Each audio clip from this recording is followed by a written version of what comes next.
This is the word of the Lord from Isaiah 43. Do not be afraid, for I have ransomed you. I have called you by name. You are mine. When you go through the deep waters, I will be with you. When you go through rivers of difficulty, you will not drown. When you walk through the fire of oppression, you will not be burned up. The flames will not consume you, for I am the Lord your God, the Holy One of Israel, your Savior. Amen.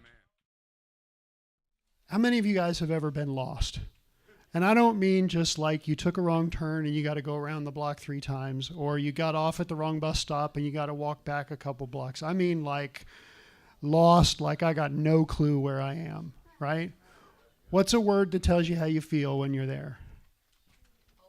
Hopeless, terrified, scary, right? Yeah, because you're like, all right, what do I do now? Sound familiar, Garrett? It's like, what do I do now? All right. I want to tell you a little bit about the first time that I was ever really lost. My wife, as some of you know, was in the Air Force, and her last duty station before we came here was in Germany.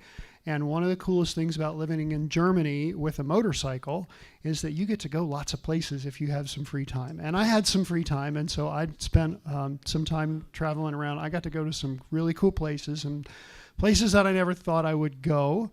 And we had a friend who was living in Morocco, which is the upper left corner of Africa. It's just across the Strait of Gibraltar from Spain. And somewhere I got this idea in my head that it would be really cool to not only take a trip down to Spain, but also to go on the ferry across and visit him in Morocco. I'd never been to Africa, and I thought, well, this is an opportunity I probably won't get again. So let's try this. So I'm not a planner. I don't really like to plan ahead much. I like to kind of go by the seat of my pants. And so I had a motorcycle, and I had a laptop computer, and I would get up in the morning and figure out where I wanted to go and a fun-looking twisty road that would get me there. And I would sometimes make a hotel reservation, sometimes not, but I would head off. And the deal I had with my wife is when I get there, I'll call you and I tell you where I am. I promise I'll call you every night. And my backup plan was I had a cell phone and I had a credit card, because in my world, you can solve almost any problem that you have if you have a cell phone and a credit card. So that was my plan. And when I got over to Morocco, I met a guy who was also riding around, and he was a nice guy, and he was a former Army medic. And I thought, hey, this is a good guy to be with. And so I traveled around with him for a few days. And then his vacation was about over, and he headed back north. And I had a couple more days before I had to turn north. And Morocco, I found a fascinating place. That where I was in rural Morocco, the vehicle that you see most of all out on the road is a donkey. And the thing that amazed me the most about the towns that I went through is that most of the people didn't have running water. You had to go and get your water from a well. And so you would see people with all kinds of contraptions going to get water. And I was amazed that there were, in parts of Morocco, there are superhighways, but in parts of it, it's like the United States was 150 years ago. It just really hasn't changed that much. And so I was having a great time touring around every day, feeling a little more confident. And I remember the next to last, the day that this particular day I woke up and was eating breakfast in the hotel, and I thought, wow, where am I going to go today? So I was looking at my map, and I noticed this twisty road that kind of took me in the general direction over the mountains that I needed to go, and I thought that would be a cool place to explore. And I didn't really write down specific directions. I didn't really program it into my GPS. I just sort of thought, well, all I got to do is go down this main road until I get to the first town, and then turn left and take the only road north, and that'll get me there. So not being a planner and, kind of flying by the seat of my pants, that's what I was doing. So one of the cool things that I loved about travel was meeting people.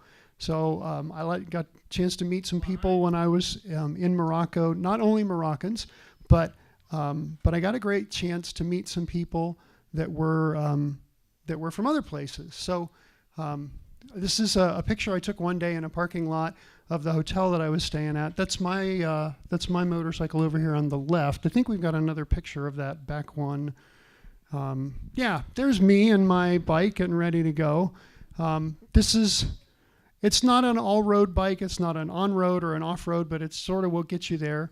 I'm not an off-road rider, so pavement is my general thing. But in the next picture, there's got to talking with these guys from Spain who were off-road riders, and they were out riding in the desert. They had trailered their bikes over, and they were just riding around in the desert. And one day I met some guys from Switzerland who were all in their 60s who were out riding in the desert. I thought, man, that's cool, be retired and doing that kind of stuff. But this particular day I was by myself. And so I got all saddled up and headed out of town. And about 20 miles out of town, I ran into these guys. This is a highway patrol checkpoint. And I had run into several of these in my travels around. And generally, they're just checking your papers, make sure you've got everything in order.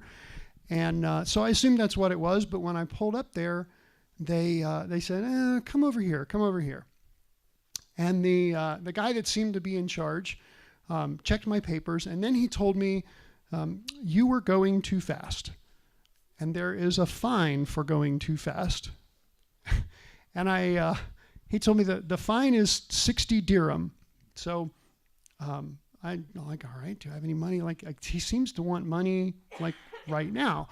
And so I didn't really think I had been going that fast. And I have to confess that I wasn't really paying much attention. There aren't a lot of speed limit signs. There's not a lot of town limit signs in Morocco. So I don't know. Maybe I was, maybe I wasn't. I don't really remember.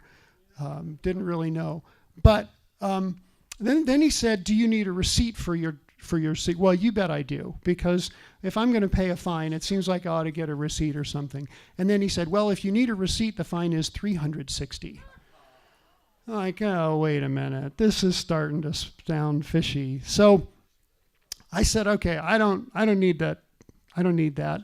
Here's your 60, and it was about like $12. So not enough that I should really get bent out of shape about it. But I was, because I didn't think I'd done anything wrong, and it didn't seem like my fault, and it seemed kind of shifty, and so I got mad about it. And he took the money and folded it up and put it in his pocket and wished me a happy day. And so I headed up out of town, and somewhere along the way, maybe there was a sign for the road that I was planning to take, but if it was there, I missed it. Probably because I was still fuming about Mr. Highway Patrolman and my money in his pocket. So I came to the next town, turned left, and headed up the only road that was going out of town. That's the road that I was on. Now, I don't know if you can see very well the mountains up there that I'm headed into, but if you look at the size of the road that I'm on and the mountains that I'm headed to, looking back on it now, it seems like I should have known that road was not going to get me over those mountains, because that was not much of a road. But I wasn't really thinking about that. I was a little torqued off, and I was concentrating on enjoying myself, and so I kept going. And pretty soon, the road wasn't paved anymore. It turned into a gravel road. Now, it probably would have been a good idea to get my map out and check that and see if maybe this wasn't where I should be, but I didn't do that.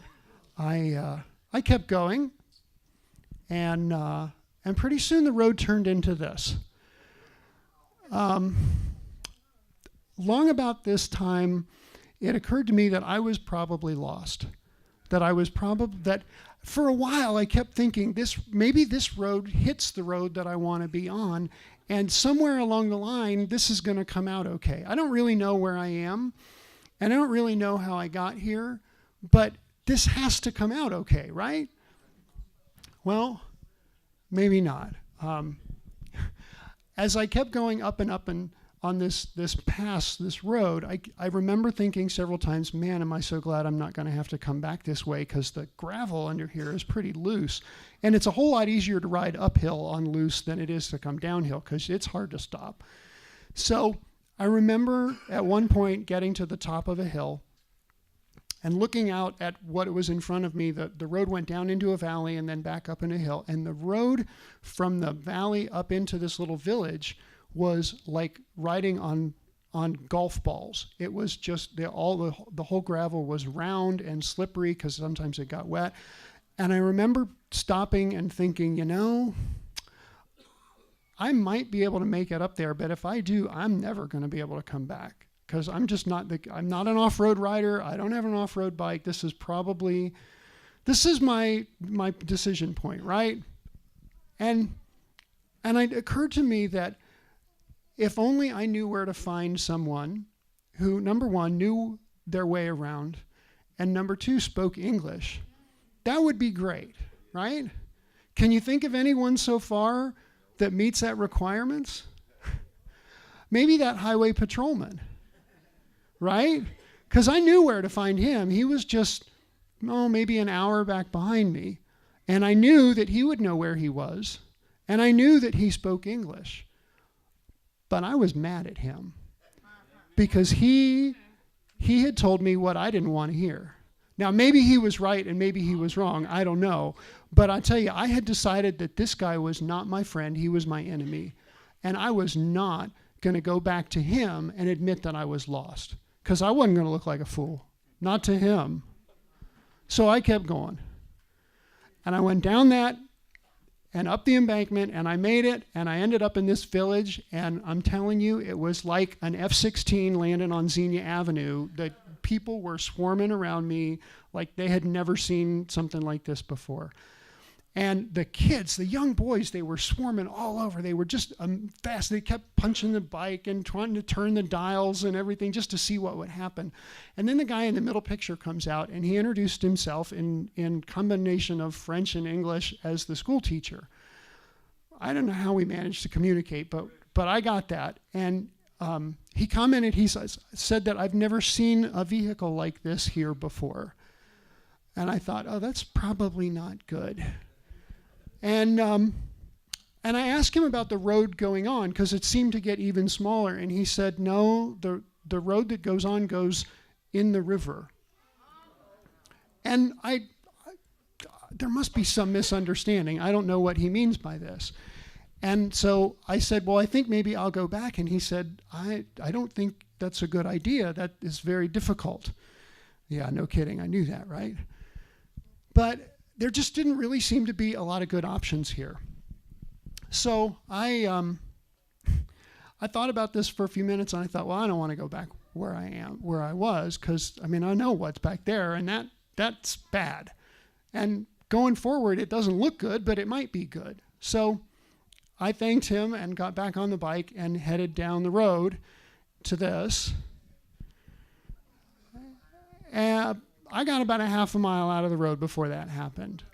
And that wasn't a lot of fun. So over the next 2 miles before the road totally disappeared, I lost track of how many times I dropped the bike. I think 5, 6, 7, I have no idea. I had the wall of a cliff on one side and the wall of a cliff on the other side, and this side was going up, but I couldn't ride over there because the saddlebags were scraping on the rocks. And so I was riding over here where I had about 18 inches of gravel and then like a 45-degree slant down the gravel to the river. And I thought, well, not good. So I came over a little hill, and this scene greeted me. The road actually went into the edge of the river, and I know people with motocross bikes go through water all the time, but I'm like loaded down with 600 pounds of preparations, and this is just, I don't think I can do this. Well, I made it through, and I made it to this village where the road absolutely ended. And I parked my bike in the middle, and again, kids swarming around, and the road went into the river, and there was just no other road. So I thought, this can't possibly be. So I parked the bike, and I walked down to the river, and the river was about, a little deeper than knee deep, and of course water in my waterproof boots, and just slippery as can be, moss growing on the rocks. And I waded across, and there was a mud bank on the other side, but there were vehicle tracks. And I thought, maybe this is the way. the teacher in the village back had told me that it was 15 miles to the paved road if I went down the river, and that the trail crossed the river 6 or 8 times. He wasn't sure. Well, that didn't sound great. But I knew I couldn't go back the way I had been. And so I walked back to the bike, and to find it laying on its side. A couple of the kids had climbed up on it because they were curious about it and had knocked it over. The half of the clutch lever was broken off. The turn signal was broken off. Both of my water bottles were gone. And there was gas leaking out of the fuel tank. And I just thought, this is not the trip that I thought I was going on. And I started looking at the situation I was in, and I thought, I can't think of a way that this is going to end well. For the first time in my life, I thought, I think I've gotten myself into a situation that is just not going to end well. And I think sometimes we all get there, right? You make a decision that at the time seems, although maybe not the best decision, it seems not maybe like the worst one. Like, I can get away with this once or twice. And then another decision after that, and then maybe we get mad at somebody who tells us don't go this way, and we go there anyway.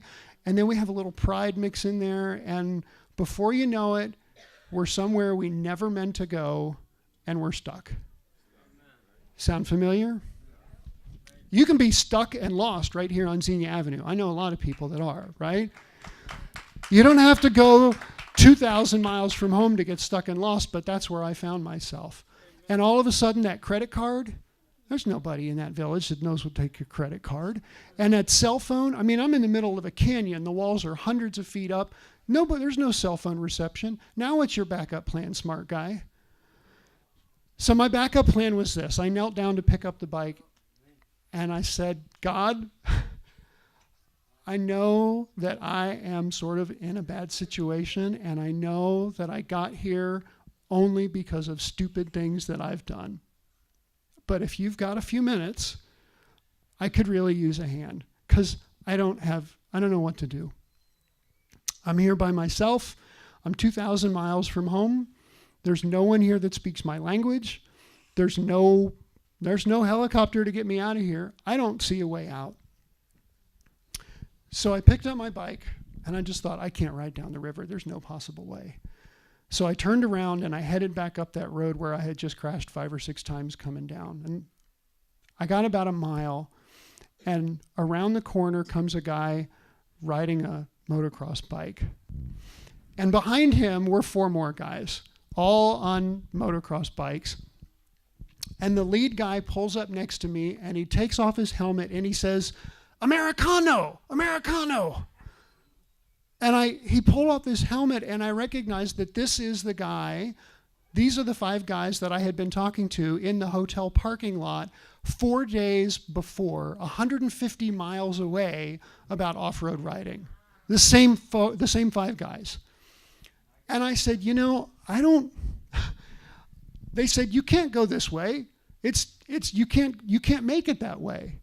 And I said, I can't go this way. I can't make it that way. Sure you can. Come with us. We'll help you. We'll make sure you make it. Well, I tell you what, that was music to my ears, right? I didn't honestly really believe that this would all come out okay. I guess I figured what would happen is I would end up crashing my bike, and that maybe one of them would give me a lift out to civilization, and I don't know. But from there, at least, I thought I probably wouldn't die. So we got headed over, and one of them, I remember, they said, try not to tip over in the water. That would be bad. Like, yeah, I got that part. So what they came up with is they would ride their motocross bikes across the river one at a time to try and find the best route with the fewest submerged rocks. And then they would park their bikes, lean them against a tree, and wade out into the river and kind of make a line for me to ride in between. And they would kind of push me one to the left and one to the right to make sure that I didn't fall over. And we went through river crossing after river crossing, and that was all fine until we got to the mud. When we got to the mud, I actually had to take the saddlebags off and to get in between the trees. They were so close together. But man, what a mess what a mess. And I just thought, this is horrible. This can't be any worse. And about the time I was thinking that, one of the guys rode up next to me and said, "Isn't this beautiful?" I'm like, "What are you talking about? This is the worst place I've ever been." He says, "No, it's beautiful." And if you look at the next picture, it is beautiful. I mean, it's like a national park. And to me, this canyon that was blocking my cell phone reception was like a prison. But to these guys who were not in the situation that I was in, because they were prepared, they weren't alone, people knew where they were, this was vacation. This was beautiful to them.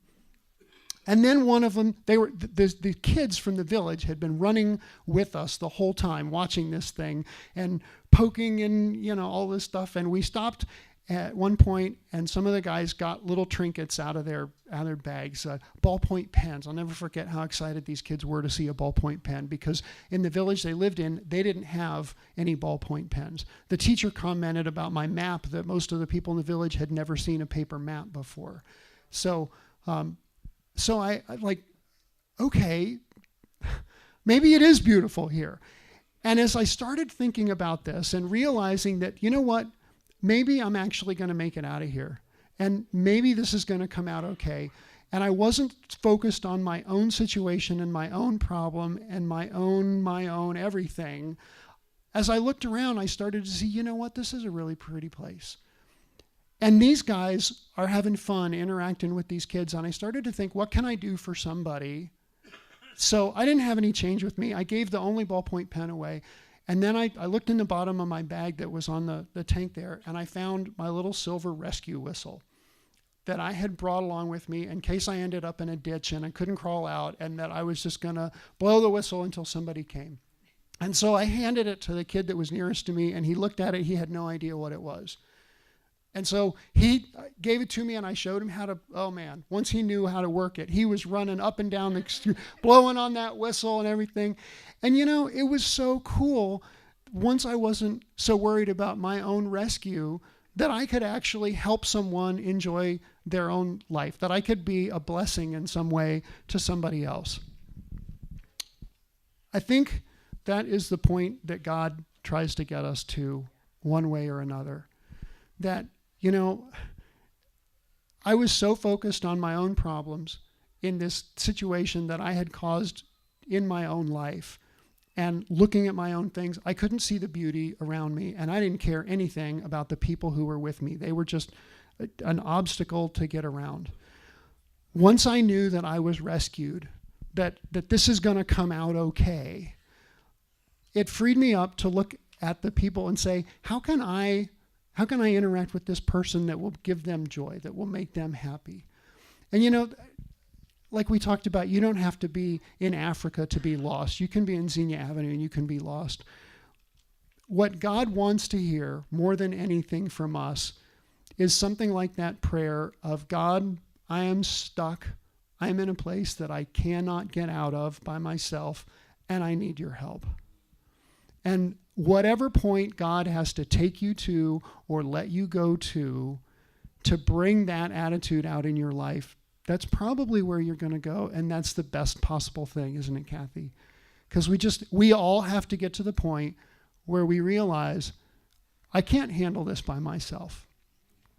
And then once God takes over and shows us, you know what, you're right, you can't handle it, but I have a plan to handle this for you, then we turn, who can we be a blessing to, right? Because those of us that have been somewhere we never intended to go, that was a whole lot worse than we ever wanted to be, what joy is it to help someone else find their way out, right, Garrett? I mean, just what you were talking about. Garrett's been there, and now the thing he loves to do most in life is to share how he got there and how he got out, in the hope that someone else will grab onto the same rope that he did. That's what we're looking for. That's why we're here. So I shared a little bit of this story about the end of the road. I think those are the guys, the Spanish guys that rescued me. I shared a little bit of this with a small group back in our church in Germany. And when I got done, a woman that worked with my wife actually came running up and she said, "Oh my gosh, my quiet time this morning was about this. It was Isaiah. When you get home, you have to read Isaiah 43. And so I got home, pulled my Bible out, and here's what Isaiah 43 says. "Do not be afraid, for I have ransomed you. I've called you by name, and you are mine. When you go through deep waters, I will be with you. When you go through rivers of difficulty, you will not drown. When you walk through the fire of oppression, you will not be burned up, and the flames will not consume you. For I, the Lord your God, the Holy One of Israel, am your Savior." It's like it was written for me. Father God, I thank you that you are mighty enough to save any of us, no matter where we are, no matter how we've gotten ourselves into the situation we're in, that you have a plan to save us and to get us out, and not just save our life, but turn it into something beautiful. And I thank you that you love us enough that you are ready as soon as we're ready to turn this over to you. Father, I ask that for those who are feeling stuck tonight, that you would show them that you have a way out. And for those that have already been freed, that you would show them who they can help. It's in the name of Jesus that I ask these things. Amen.